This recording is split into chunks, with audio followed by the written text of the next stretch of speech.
Muito bem, 12 horas e 46 minutos, voltando aqui no Jornal Ceará para o último bloco dessa primeira hora. Daqui a pouco o Assis Moreira também vai participar, destacando a diversidade de opinião de pessoas lá no município, questionando a eficiência dos túneis de desinfecção.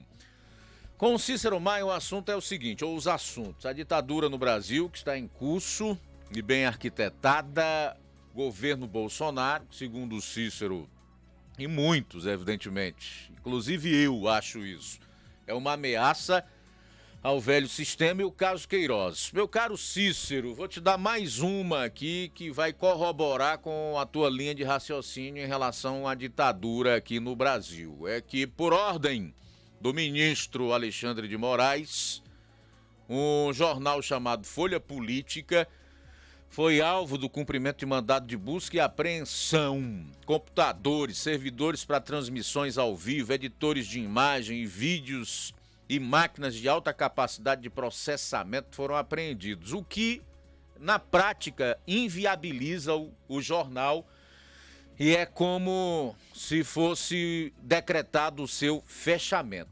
Tem mais um detalhe: o delegado encarregado da operação não soube dizer qual era o crime, e o advogado da empresa proprietária do canal ainda não conseguiu ter acesso aos autos do inquérito. Boa tarde, meu caro Cícero.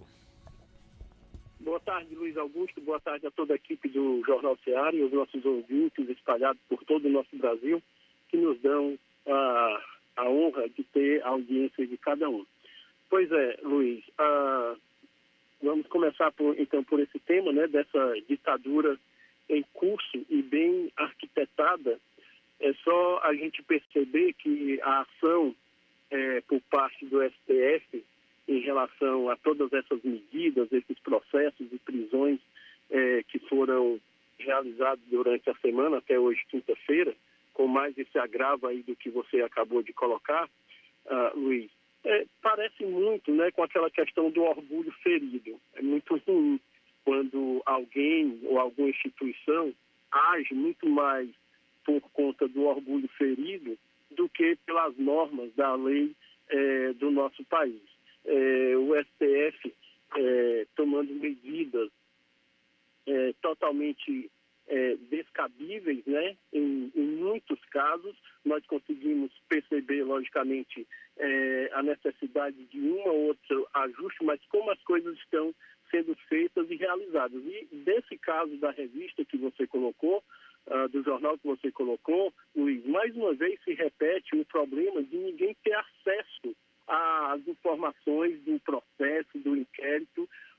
A pessoa que está sendo acusada não sabe exatamente quais são as acusações, as alegações, os advogados não têm acesso. Isso tem sido com os deputados, tem sido com os blogueiros, com todas as pessoas que têm entrado aí na fileira dessas ações por parte do STF. O sistema tem sido esse, do qual não é normal, podemos chamar de até de inconstitucional, porque como pode haver a defesa, a devida defesa, e aquele que está sendo, então, colocado como culpado não tem as devidas informações do que realmente se trata.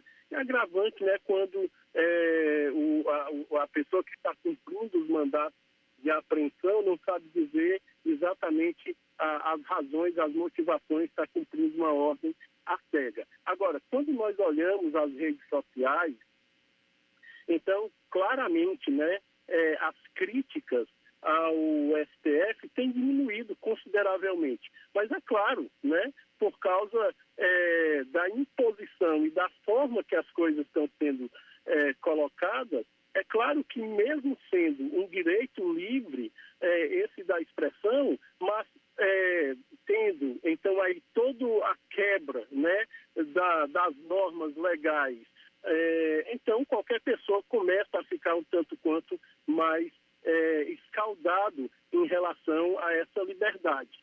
Então, o que o STF tem feito, de fato, é implantado. Essa ditadura, nós não podemos mais nem dizer que está em curso, ela está acontecendo nos nossos dias, agora, durante essa semana. Ontem eu lia um comentário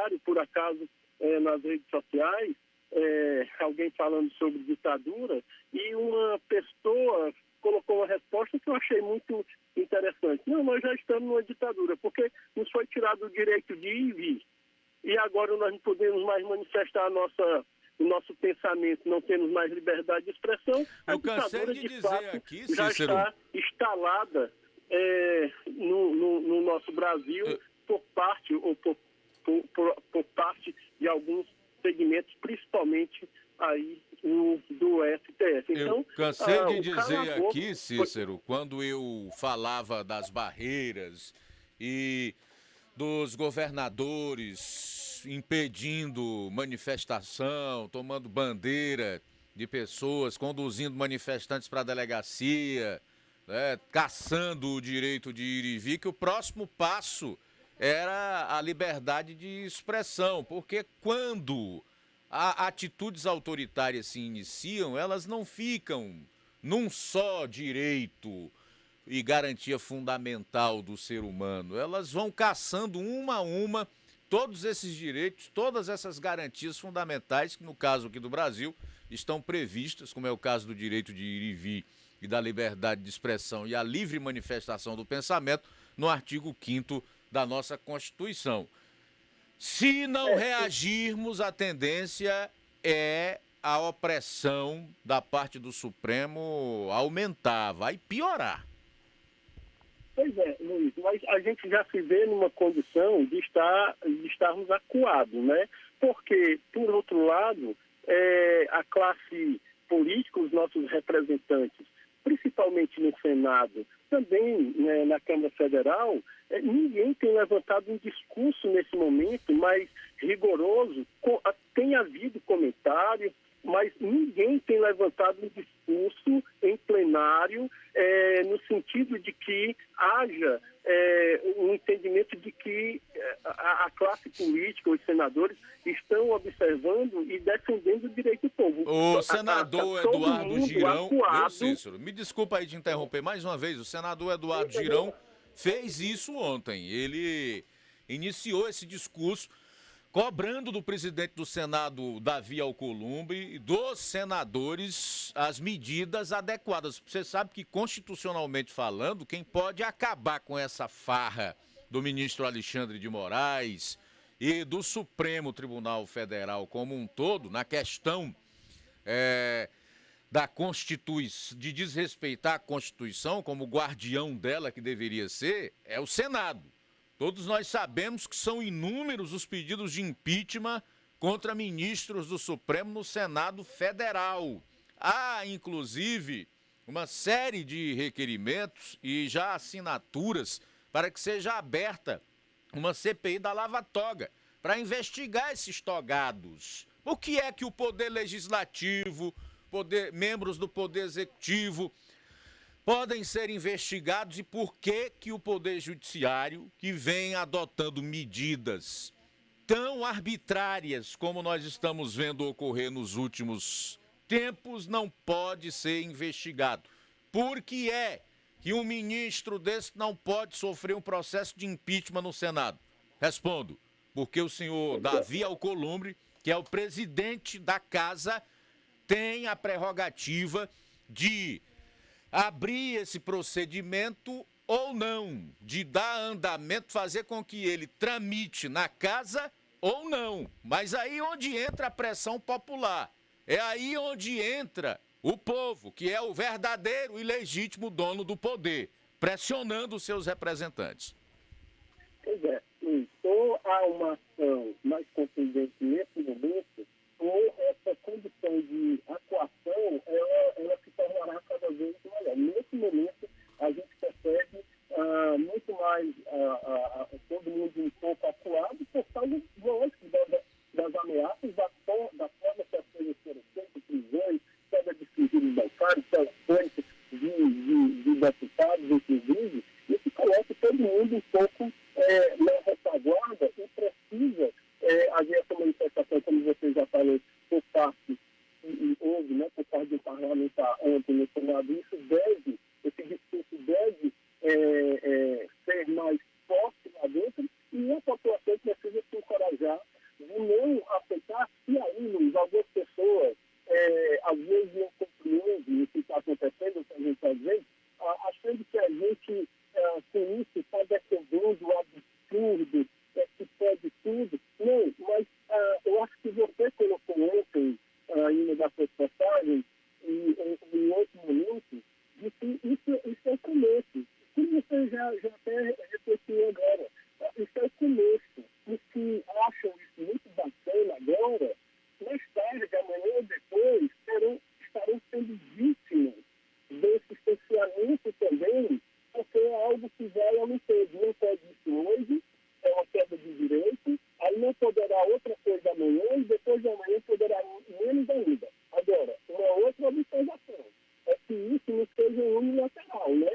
Porque, por enquanto, com todas as bizarrices e absurdos que aconteceram, Cícero, Cícero, meu querido, nós estamos com um problema aí na qualidade do teu áudio, deu uma queda considerável na qualidade.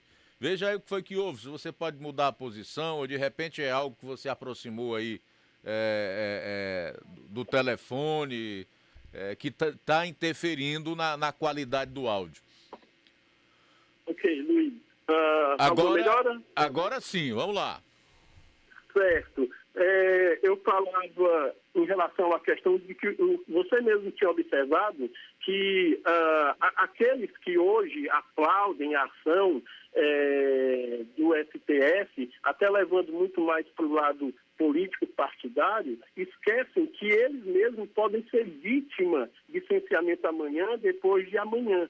E nós precisamos ver, já que a coisa é para funcionar, por que ela é unilateral, né? Porque ao longo desses muitos anos, a gente ouviu da esquerda fenômenos absurdos, né?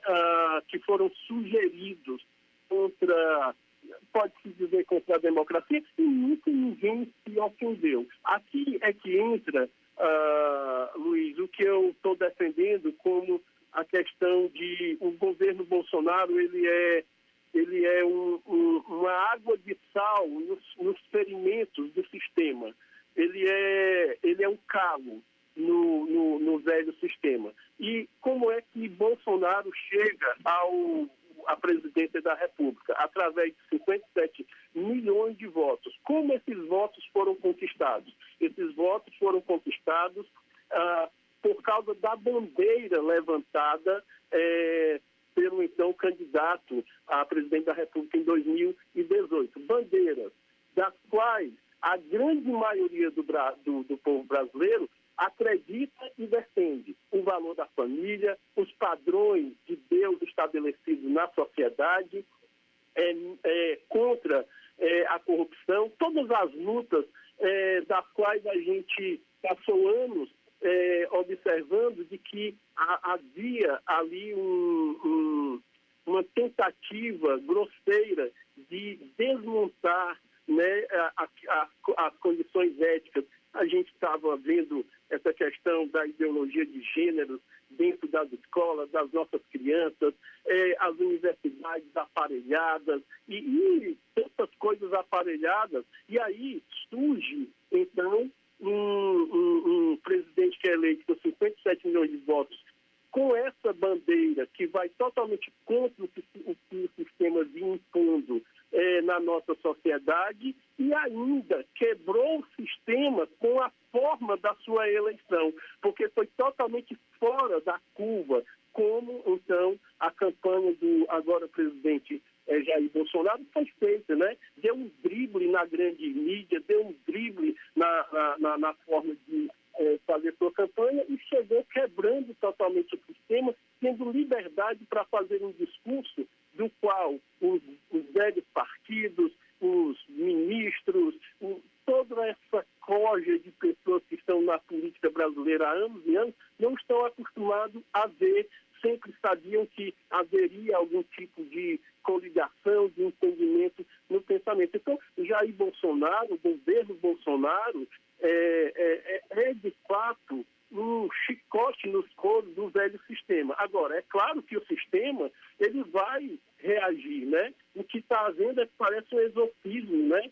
É um jeito de tirar os demônios e eles gritam e eles reagem.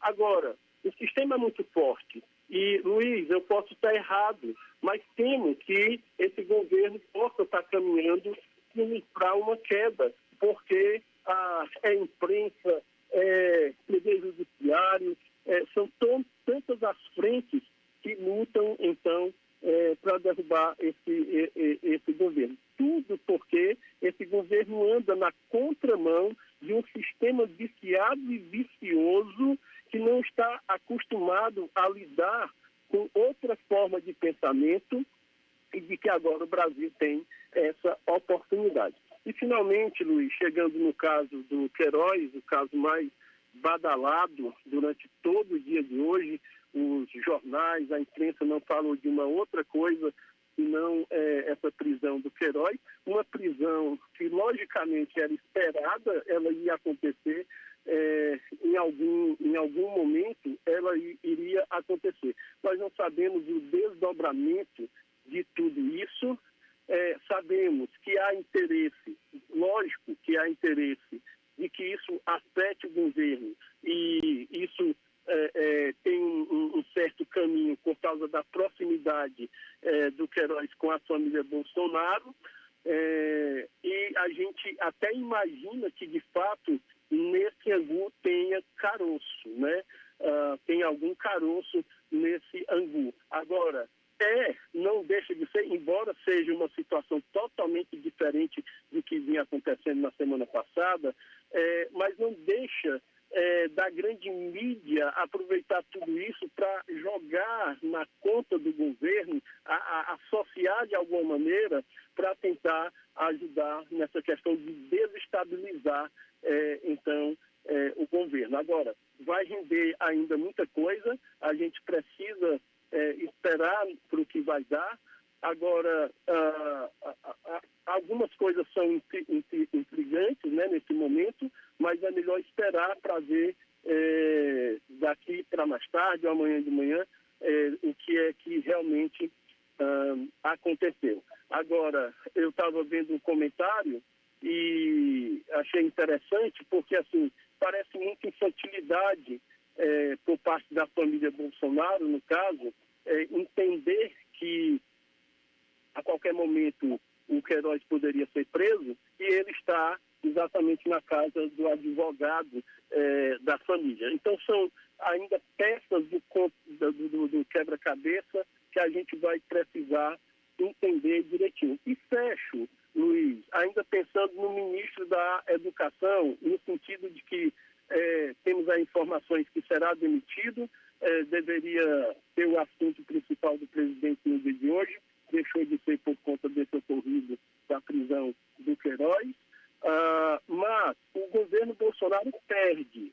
O governo Bolsonaro perde com a demissão do ministro. Parece ser necessária e inevitável, mas perde por causa de como esse ministro representa, de fato, os princípios das bandeiras e da campanha de Jair Bolsonaro em 2018 e como presidente. Esse ministro da Educação, tido como doido, como exagerado, ele é fiel àquilo que as bandeiras da direita realmente defendem. Mas são cenas para os próximos capítulos. Beleza, meu caro Cícero. Eu diria que o ministro da Educação, Weintraub, é muito inteligente, sabido. Ele... E corajoso. E corajoso, ousado, corajoso, realmente. E sabe exatamente onde é que está o novelo que precisa ser desenrolado, o nó que a esquerda bandida, vagabunda e pilantra desse país deu na educação e no ensino fundamental, médio e também, principalmente nas universidades. Desculpa aí os adjetivos, né? Porque tem hora que não dá para segurar. É uma vitória do velho sistema, viu? Exatamente. O problema do governo Bolsonaro, ô Cícero, não sei se você vai concordar comigo. Você falou muito bem, mas eu resumiria da seguinte forma. O problema é porque o Bolsonaro, ele é aquele que está desfazendo tudo o que fizeram durante 30 anos, desde a redemocratização do país. Preparar o Brasil para o socialismo. Então, o Bolsonaro simplesmente vem desfazendo tudo isso desde que assumiu no início do ano passado, né? Em 2019. O desespero é grande. É por isso que o sistema, como você coloca, quer derrubar. É por isso que a Globo faz uma campanha aberta e descarada contra o governo, porque ela, como parte integrante desse sistema, quebra e vai deixar de existir caso o Bolsonaro vá adiante e consiga uma reeleição em 2022. Então, é por aí, certo? É por aí. O Lula, não sei se você lembra, um dia ele soltou: Bolsonaro está destruindo tudo que a gente fez. O que é que eles fizeram? Aparelharam as instituições republicanas. O Supremo Tribunal Federal é uma demonstração disso. Aparelharam as instituições republicanas, doutrinaram os estudantes, né? As universidades, tomaram de conta de sindicatos, criaram ONGs das mais diversas, enfim, estavam preparando o país para a chamada hegemonia, ou seja, quando você implanta de fato o comunismo. O objetivo é isso. E o Bolsonaro é um perigo que representa o fim de tudo isso que eles montaram. Exato. O aparelhamento era total e sofreu, então, essa freada inesperada. Eles não esperavam. E aí causa realmente pânico, né? Prejuízo para eles, né? Para tantos movimentos aí que vivia cuidando desse governo, se preparando e fazendo defesa aberta, né? A gente, no caso, aqui também a gente tem vereador que não discute com a população, né? Ele discutava até outro dia defendendo todas essas coisas. Enfim, nós vamos acompanhando tudo isso e percebendo que nosso Brasil vai vencedor em cima de todas essas coisas. Tá legal então, meu caro Cícero. Precisa acontecer para que fique desmascarado realmente tudo, porque muitas coisas a população ainda não entende, ainda não compreende, e esse vídeo de tudo traz à tona muitas coisas para a compreensão da população que nem depende só da Rede Globo para ter informação mais, e isso é importante. Valeu, Cícero. Obrigado. Até terça-feira, meu irmão. Bom final de semana. Deus te abençoe. Abençoe a todos vocês, todos os nossos ouvintes. Até a próxima. Até a próxima. A gente volta após o intervalo.